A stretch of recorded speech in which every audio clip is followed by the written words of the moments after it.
Hello. Thank you very much for being here, and again to the organizer for this wonderful meeting.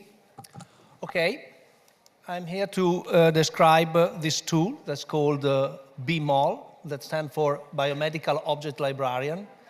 And it is a system to manage large data, large genomic data. And the idea is that we build privacy first in principle in our tool.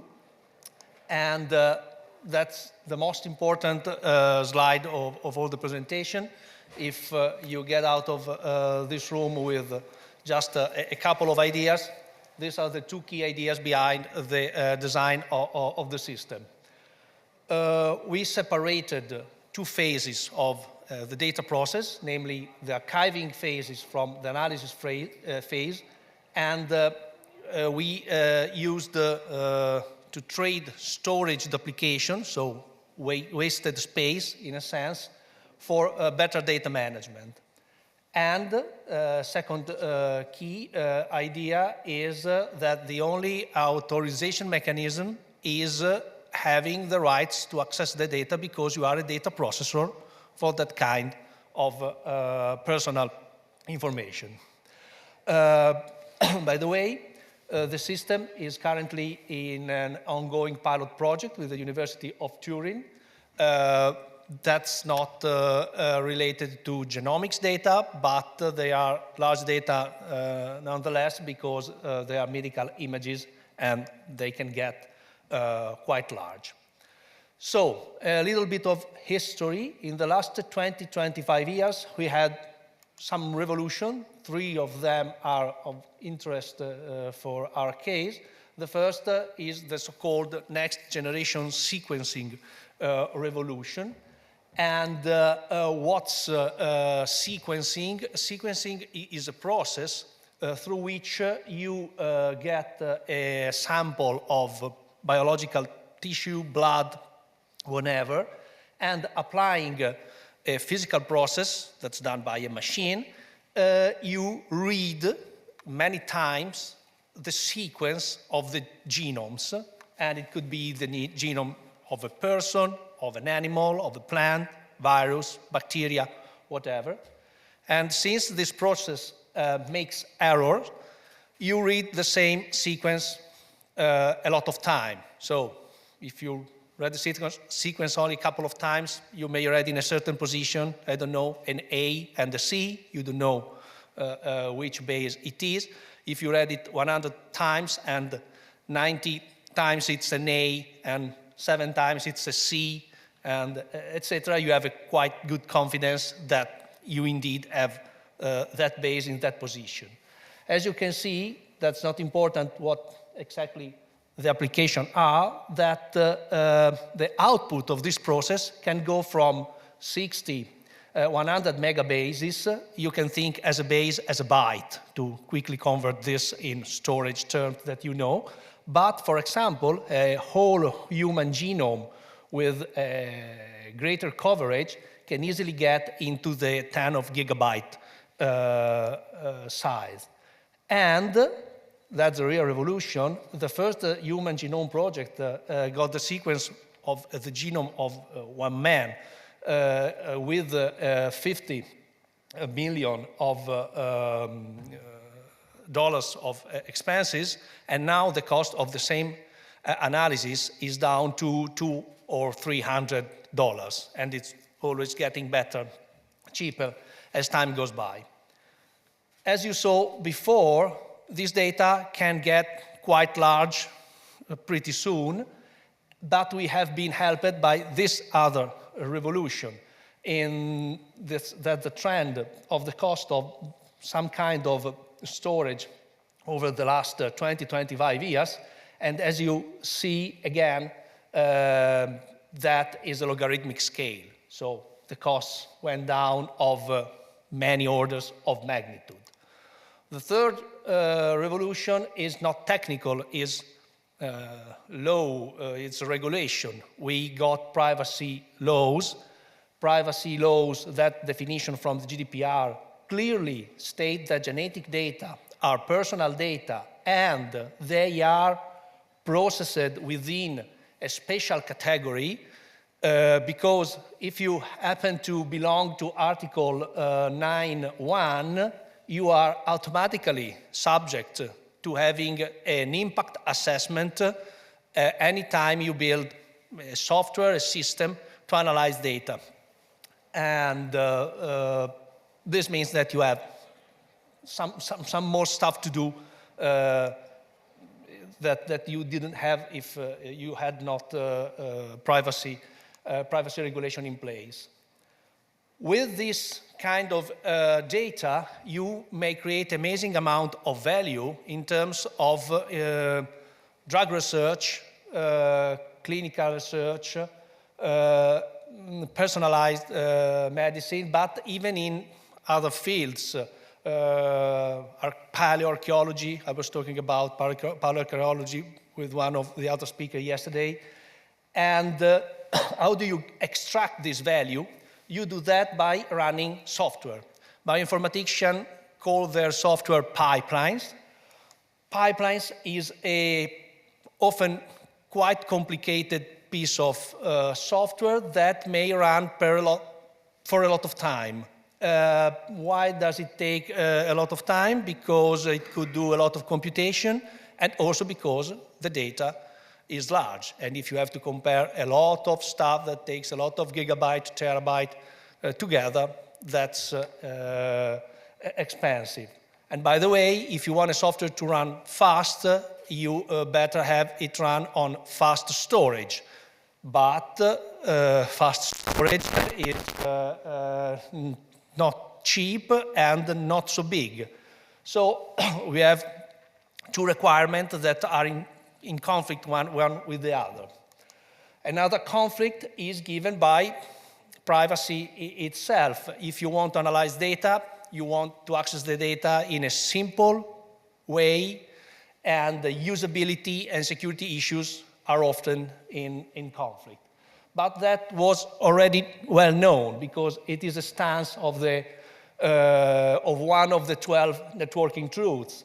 Rule 7 states it's always something: good, fast, cheap, two of them. And you can decline it in terms of storage, and if it's big and fast, it's very expensive. And if you have to manage the privacy of few people, a spreadsheet is perfect, but it does not scale if you have to manage the privacy of many persons. So our proposal is, that's again the slide of the two ideas, to have a tool that helps in managing these conflicting issues, using as a trade-off the fact that we accept to waste space in order to separate these two phases, archiving and analysis. Let me show in the second part of the talk the workflow that we have devised that's implemented in BMOL. BMOL today is a CLI tool and some component, Postgres and S3 storage. We are currently using Min.io. We'll probably do some tests with some other tool in the next future, an API server written in Python, and some other components. And let's see how these tasks are accomplished. The first thing that you do is archiving the data. So the slogan is not cloud first, but archive first. There is somebody, let's call it an archivist, that takes the data and its metadata and links the data with something that's essentially the processing ID, the reason why you have been gathering this data according to privacy, okay? I am a processor of this data, that's the consent, etc., and that's stored in the system. Then the files are hashed and put on this S3, and I'm not getting into some other details, but the key point is all the metadata is elsewhere on Postgres. So on Postgres, you have all the information and then handle that doesn't tell you anything about the content of the file. And where you have the file, you have no metadata at all. So, for example, if you lose the metadata server, you can throw away everything because now you have a bunch of anonymous hashed files. Once you have the data archived into place over many iterations of the process I just described, some user, a bioinformatician, a researcher, anybody, ask for the creation of a data set according to a certain query. And the metadata are free. So, for example, in your system, you may have decided to use, I don't know, projects, business units, anything that helps you in recovering the data, kind of disease, for example, if you are interested in that information. And the point is that the result of this query is not given to the user, but is filtered by the fact that the user is indeed allowed to process that information. If you have access to a subset of the data, then the system creates a new bucket, and the data is not duplicated yet because this new bucket only contains references, and you have a token, a key that allows to you and only to you to access that bucket with the references. Last action is the materialization of this content where you will do the processing. So you will probably have a HPC cluster or some place where you can run your pipelines, and using the bmol CLI, you ask for the materialization of the data. That's your bucket, remember, only yours. Data gets copied locally on your cluster, your home, your work folder, whenever, and that is your private area. So it is, they will be files that only you can use and can manage. Remember also that the materialized data is not the real one in the sense that it is another working copy. If you mess with it, fine, you delete it and you download it another time. You have wasted some time, but you have not damaged anything. It's disposable. Once you have done your analysis, you don't risk, and you don't want to risk to leave personal data around, instantaneously delete it. I mean, if you need it again for another analysis in 3 months, you will have another query, another bucket, another materialization, another run. The result of the computation, that's not something that's out of scope of bmol. That's just to say that once you run the pipelines, you create annotation, and this kind of information can get back to the system. So basically, you delete the data that you used for the analysis, and it may be that you created output that you want to keep. Fine. Get back to the archiving phase, annotate it with your information, attach to it the processing ID, and then next time, another query will probably get that information too, together with the old one, etc., etc., etc. That's the idea. The tool is, as I mentioned before, in an ongoing pilot project. We plan to release it with the free software license by the end of the month, let's say the end of the year, to play safe. And if you are in a hurry or you need to contact me and want some more information, some more technical details on the implementation, the architecture of the system, etc., please get in touch. These are the contact of me and my company, Biodec. We are in Casalecchio di Reno, near Bologna. Thank you for your attention.